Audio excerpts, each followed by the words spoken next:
সেই জন্মদিন উপলক্ষে আজকে দাশাদিমাদের জন্মদিনে শহীদ প্রেসিডেন্ট জিয়াউর রহমানের জন্মদিন উপলক্ষে বিশাল জনসভার আয়োজন করা হয়েছে। আজকের এই বিশাল জনসভায় আমাদের মাঝে প্রধান অতিথি হিসেবে উপস্থিত থাকবেন বাংলাদেশ জাতীয়তাবাদী দল বিএনপির অন্যতম সদস্য কার্যনির্বাহী কমিটির সদস্য জনাব মোস্তফা কামাল মোস্তফা ভাই।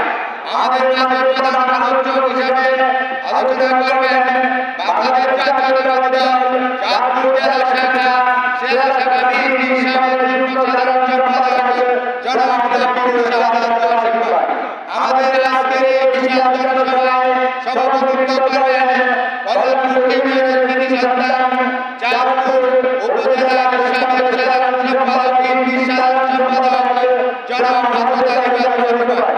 আমাদের আজকের এই জনসভায় পরিচালনার দায়িত্বে যিনি থাকবেন কদমপুর ইউনিয়নের সাবেক কদমপুর ইউনিয়নের বর্তমান 14 নং ওয়ার্ড 14 নং পৌর শাখার বিএনপি নেতা সাবেক সদর উপজেলা যুবদলের সংগ্রামী সাধারণ সম্পাদক জনাব শাহাদাত ভাই, শাহাদাত হোসেন শাহাদাত ভাই। আলম বিএনপির যুগ্ম আহ্বায়ক।